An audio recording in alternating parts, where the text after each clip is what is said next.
तुंगभद्रा नदी के किनारे उत्तम नाम का एक गांव था और उस गांव के अंदर सभी जातियां रहती थी और एक ब्राह्मण रहते थे जो द्वितीय भास्कर सूर्य की तरह तेजस्वी थे, बड़े विद्वान बुद्धिमान ज्ञानवान थे महाराज, बड़े विद्वान ब्राह्मण।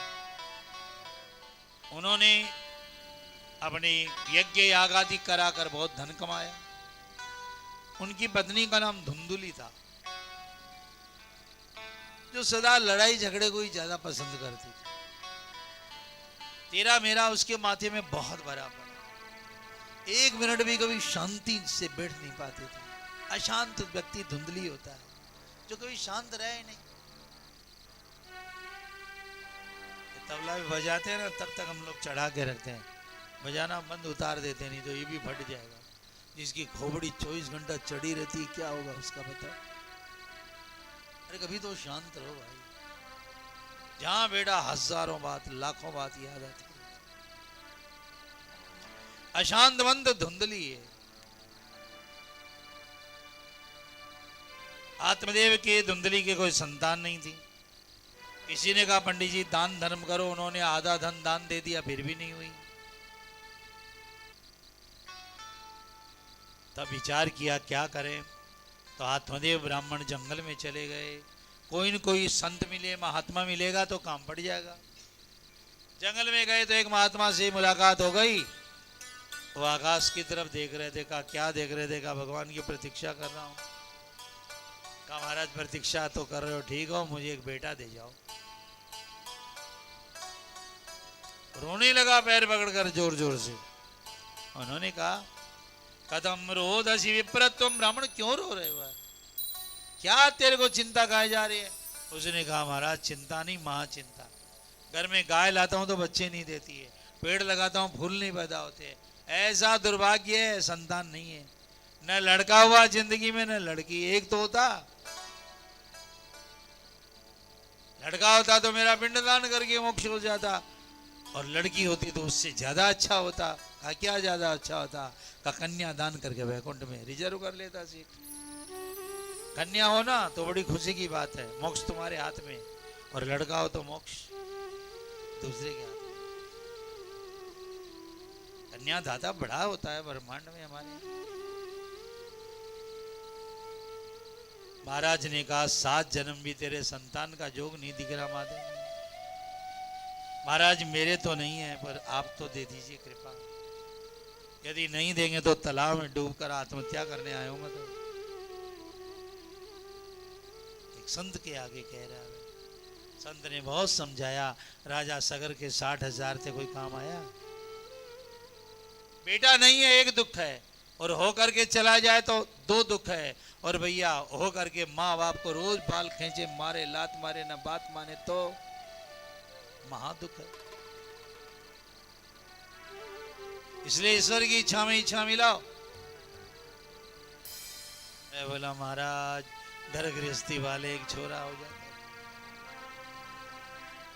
मैं अभी प्राण छोड़ दूंगा।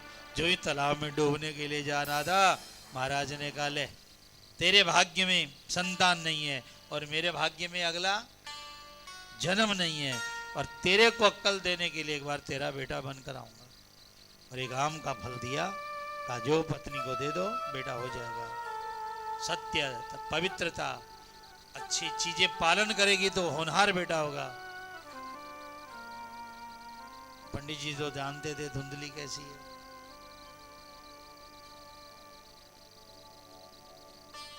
ले गए फल, घर जाकर धुंधली को दे दिया।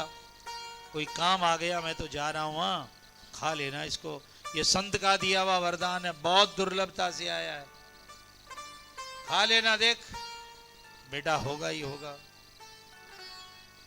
महाराज काम में लग गए, और पत्नी तो फल देख देख कर जो रोई। उसके एक पड़ोसन थी, वो आ गई, बोली रो क्यों रही है? अपने कर्मों को रो रही। अरे क्यों? कहा मेरा पति ये फल लेकर आया जंगल से, संत से, कहा इसको खाने से बेटा होगा ही होगा। संत ने कहा तो अच्छी बात है ना, तेरा भी वंश चलेगा। कहा काहे का वंश चलेगा? फल भक्षणे न गर्भस्यात्, फल खाऊंगी तो पेट में बच्चा आएगा, पेट बढ़ जाएगा, सीढ़ी 2 सीढ़ी चढ़ना मुश्किल हो जाएगा, खाना पीना मेरा बंद हो जाएगा, कहीं सुखदेव जी की तरह पेट में रह गया तो। अब बताइए, ऐसी बातें कर रही। और मैं इतनी नाजुक हूं, इतनी और 10 काम मेरा कौन करेगा। और सबसे बड़ी दुख की बात तो एक है, बेटा होने की भी पीड़ा सह लूंगी, सब सह लूंगी, लेकिन मेरे बेटा हुआ तो मेरा पति अपनी बहन को बुलाएगा और ननद को कंठी कंठा पहनाना पड़े, इससे अच्छा भगवान मुझे बांझड़ी कर दे तो अच्छा। ये भागवत में लिखा, मैं थोड़ी बोल रहा। उसने तो और ज्यादा बोला है, बंध्यावा विधवा नारी, विधवा बना दे अच्छा, बांझ बना दे अच्छा। ऐसा बोला जाता है क्या? उसने लिखा है भागवत में। अब बताइए साहब, ननद को देने से जिसके बुखार चढ़े।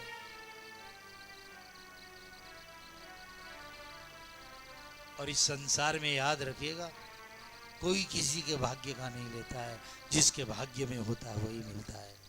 कोई तुम्हारे घर आके रोटी नहीं खाएगा, जिसका भाग्य होगा वही कृपा, जिसको जो कृपा करेगा तुम्हारे, वही तुम्हारा प्रसाद खाएगा।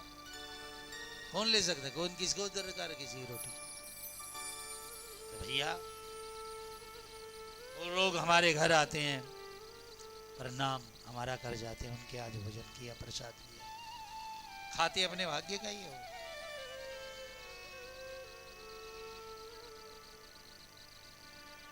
पड़ोसन ने देखा इसके पास पैसा तो बहुत है लेकिन संतान नहीं।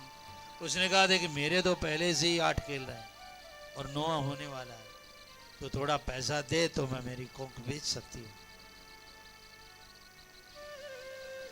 जनना पड़ेगा, सोच ले। धुंधली को यह बात बड़ी अच्छी लगी, हमें रातों रात लाके दे दूंगी, किसी को पता भी नहीं चल दे दूंगी, बस तू पैसा दे देना मेरे को। ये फल का गाय को खिलाते हैं, देखते हैं क्या होता है। पड़ोसन के चक्कर में आकर के उसने पैसा गिन लिया और महाराज फल गाय को खिला दिया। समय पाया गाय के गर्भ से एक बच्चा पैदा हो गया। बोलिए गोकर्ण महाराज की। शरीर आदमी सा पर कान गाय के। संत था, कान बड़े बड़े इनके, बड़े विद्वान, बहुत ज्ञानी। और धुंधली के बेटा पड़ोसन के बेटा हुआ, रातों रात उसने ला करके दे दिया। उसने कहा मैं दूध कैसे पिलाऊंगी, कह देना पड़ोसन का बेटा मर गया, उसको बुला दो दूध पिलाने के लिए, तुम वहीं पाल के बड़ा कर दूंगी।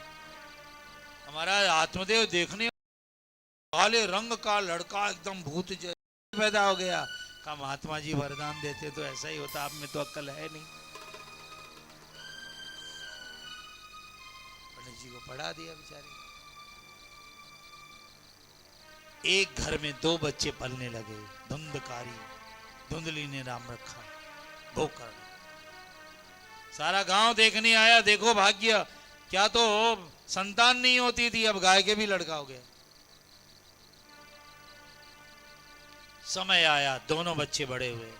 गोकर्ण जी सारे मंदिरों के दर्शन करने जाते, मंदिरों में झाड़ू लगाते, मंदिरों के बर्तन मांजते। और ये सारे दिन कुत्ते पाल रखा था, बाप का पैसा सारा जुए में, शराब में और नर्तकियों को दे डाला इसने।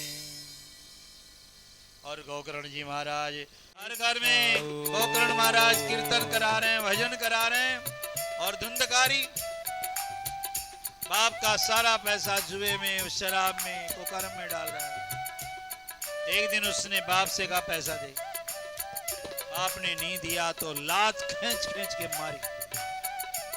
आज आत्मदेव के मन में आ गया, ऐसी संतान न होती तो अच्छा है। अरे ईश्वर की रजा में रजा रखना यार।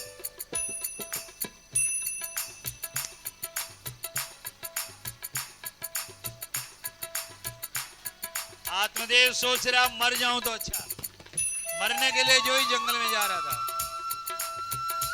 गोकर्ण जी ने कहा पिताजी कहां जा रहे हैं? कहा तेरे भाई ने लात मारी, मन करता जाके मर जाऊं। नहीं पिताजी, पहले मेरी बात सुन लीजिए। पिताजी मजीरे हाथ में ले लीजिए और जाकर वन में कीर्तन कीजिए, ठाकुर जी का दर्शन हो जाए।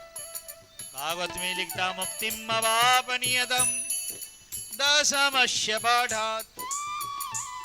आत्मदेव अपने पुत्र से ज्ञान लेकर के जंगल गए, इतना भजन किया, ठाकुर जी में मुक्ति हो गई। बोले कृष्ण कन्हैया लाल की जय हो।